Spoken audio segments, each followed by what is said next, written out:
Hello, my name's Dominic. I'm a member of the CHBA and a builder here in Kelowna.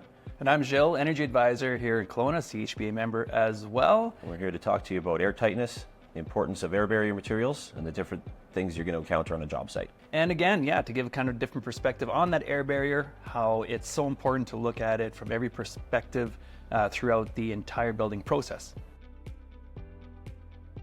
The importance of the air barrier and how it actually lends to how we're sealing our buildings in terms of the lowest air exchange possible. Air leakage is one of the biggest contributors towards heat loss, and it's one of the easiest things for us to save on when in regards to energy when it comes to building. Just paying extra attention to the air barrier and treating it with a bit more of a open-minded kind of approach is something that can help any build achieving better and higher targets for step code. Especially now that we're in an environment where we actually have to hit certain targets. We're moving towards higher steps 4 coming up at some point, and that jump from a 2.5 ACH air changes per hour to a 1.5 is going to be quite a feat that we have to get our heads wrapped around. And with proper care and due diligence on site, you can mitigate a lot of problems through your trade practices and through paying attention to the little areas around the house that are going to leak. I like to break a house down into details. If I consider, say, a frost wall and a joist laying on top of it, you get your spray foam down the sides, your insulator doesn't quite caulk right to the bottom of that joist, you're going to have an air loss there. So now times that by this little hole by 57 joists, you now got a 4-inch pipe from one detail. If you could look at a house in each little detail and break that down, you could slowly chop down your percentage of air loss and get a better result on your final. Our job as the energy advisor is to actually give a number to that air leakage within a final product of a home. So there's a lot of work that goes towards that. First off is to have a plan with the proper trades, with the builder. That's always a good start right at design stage. Secondly is to monitor that plan and ensure that things are installed the way that we're hoping for. And then we're going to measure that before drywall goes up, where we do a quick air test and air leakage identification to see, okay, have we hit those spots? Have we actually covered those ceiling areas that we were talking about during the details? And then we can actually get a number and a feel to see how well, if we're on track for that final result that we're after. And then we can also look at areas where it's like, okay, that spot is still, showing some air leakage, let's cover that. But finally, in the end, is that we come in with our blower door test equipment, perform the final test, and then we actually get a number which is translated to air changes per hour. There's a few more numbers that we can use, but air changes per hour has been predominantly used so far. And it's just basically a number that says how many times does the air volume within the building envelope, the shell of the building, how often does that change, get fully replaced when the home is at a pressure of 50 pascals.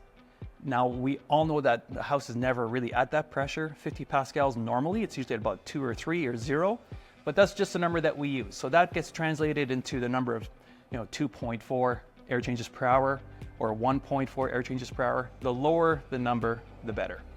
And step code has certain targets that we have to meet for each one of those levels. So when a trade enters the house, it's important that he's aware of the considerations he's got to take when approaching some of his penetrations where he's going to be running through an exterior wall or any other situation that you're going to encounter. Especially makes it even more important for everyone to be on the same page, and that includes all trades that are coming in, not to just think about the job they have to do and do that job and say, I'm done, I'm leaving. It's the kind of handoff where the whole team knows what's happening with that air change rate. If we've penetrated something through the building envelope, it's important for us to not say, well, maybe somebody will get that later on. Let's fix that right away. So having that air exchange as part of the full awareness from the whole team is super important. So up here, I've made a plan. I know I've got a 10 by 14 box going through there. I don't know that before walkthrough. So once my poly's up, I can just get that marked out. My carpenter comes in, does some back framing, puts blocks up there. We'll cut the poly out and we'll get that poly caulked to the block before the metal goes in.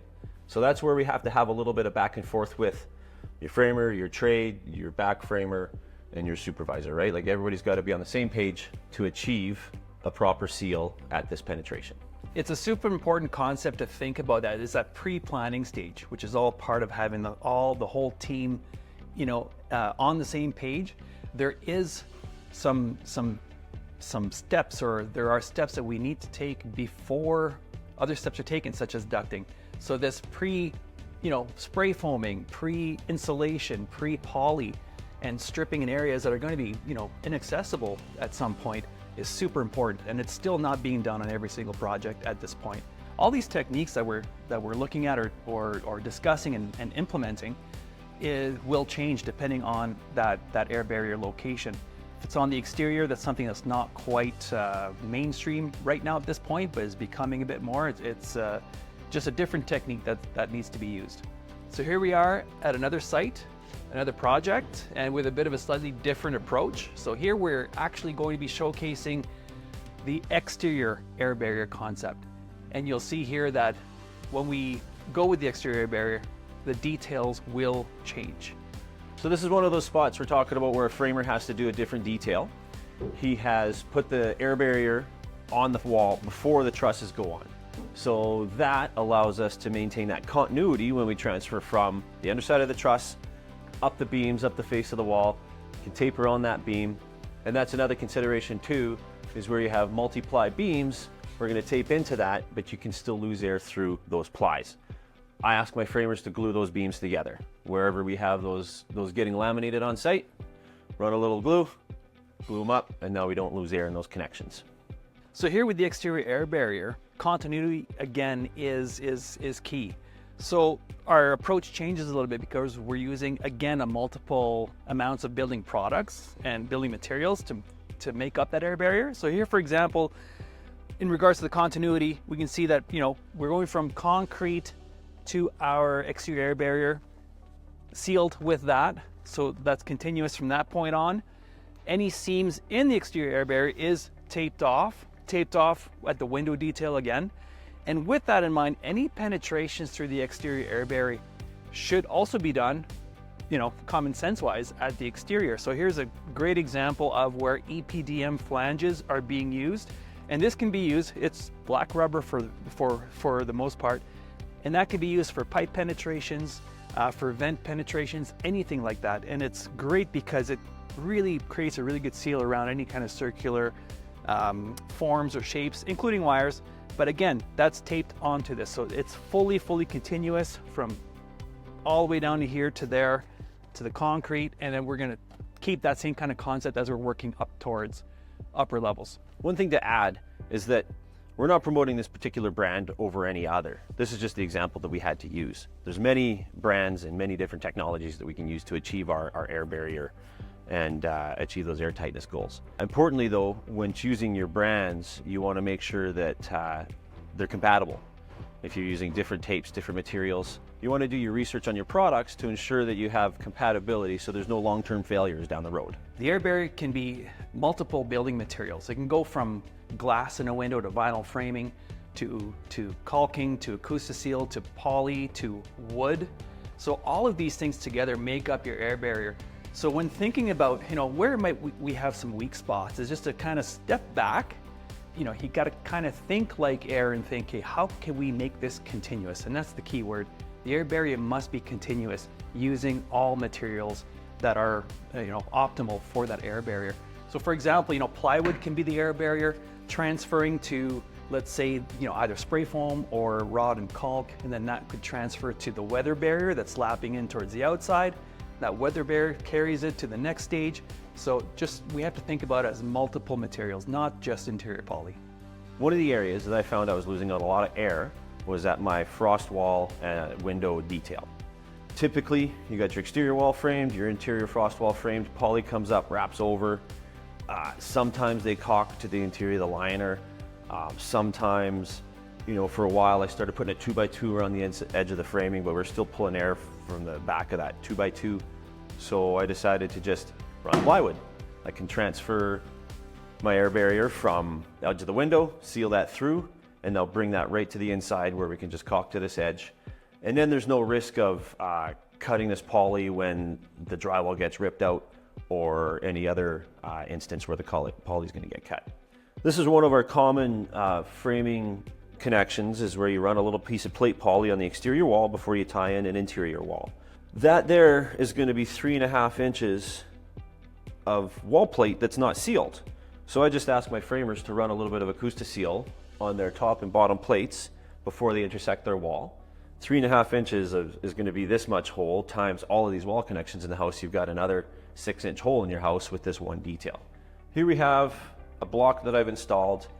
Anybody can install a block and anybody can drill a hole through that block. And that's what we're going to require to do on any interior vapor barrier penetrations. There's no other way to get a proper seal other than caulking around to the poly and spray foaming the penetration. There's a lot of times where I come in and there's a clean out inside the wall and there's no blocking on it. Well, that's because typically the clean out standoff is shorter than the width of this 2x6. Well, use a piece of 1/2 inch plywood or 3/4 plywood. It'll fit, it'll work, and it'll get a proper seal. Another important area to consider when transferring your air barrier is when you're coming in from a ceiling into an exterior wall that is partial interior and now exterior up here. So what we're going to do is block with 2x6 on edge all the way through. That's going to get caulked to the edge, and then now our poly coming down the inside of this wall is just going to caulk right up to those blocks. So now that's going to be continuous through to the ceiling. I'm here in one of my recently finished homes, and I wanted to show you this attic hatch detail that I came up with. Typically an attic hatch is just a piece of drywall with a little bit of stick-on weather stripping that doesn't stop air from leaking. The simplest thing I came up with was just do a quick little exterior door.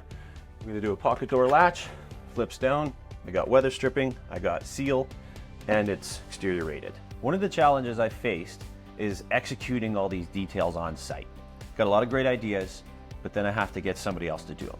Having guys that aren't doing something that's normal for them, it's out of their sequence, and training that in to make sure they remember to do it every time they're doing something. I've had this detail where I want to caulk the poly, but it got missed because nobody's there to remind them. As a supervisor, I can't be breathing over guys' shoulders all day long telling them what to do. That's just not going to work. So the purpose of this is to train our trades and people so that they are aware of how to approach the problem, so that when you do approach it, you can think your way through it and come up with your own solution. That's super important too, is that it comes back to that whole team effort, the whole design process, integrated design process kind of concept where everyone knows what's happening right from design stage. So the point is to include everyone as much as possible, including sub-trades, trades, everyone that's involved, that's touching the project at certain stages, to kind of be aware as to what our goals are and what we have to do to get there. So yeah, as Dom was just saying, he can't be there all the time. So if a sub-trade of any kind is performing some kind of a task, you know, it might click in that, oh yeah, I just drilled through this. I have to make sure I seal it after because someone else may not. So it's all about knowing, being aware, and having that common goal, you know, always kind of around us so that we could remember it and do our job properly. And we are seeing that more and more with new kind of trade education, with our upcoming trained people from schools and other areas that they're being taught about airtightness a little bit more, so that they are coming to the site trained and already aware of this concept. This is for all you guys who've gotten your tickets 5, 10, 15, 25 years ago, right? A lot has changed in the last 25 years, so we just want to make sure everybody's on the same page entering a house. So yeah, airtightness, it really is a thing because we've got certain targets we have to, it's pass or fail for the most part. And if I don't make my airtightness, I don't get my occupancy certificate. This guy's gonna hand me a sheet that says, I've made step 3, and if we haven't achieved that, then we may have to spend some money elsewhere to get something else upgraded so that we can make that step 3. As mentioned before, step 3 with an air change rate of 2.5 air changes per hour. You know, here in the Okanagan, we've seen some really good numbers overall. I think our building community here is knocking it out of the park so far with air tightness, but jumping to step 4, where that air tightness target is actually more stringent at 1.5 air changes per hour, that's where the rubber hits the road a little bit, and we've got to really take some extra time and extra special attention to these types of details. It really is possible. It's easy. We've seen many results coming below 1.5 on a continuous basis. But for some more complicated builds, it's going to take a little bit more effort. Thank you, Gilles. Thank you, Dom.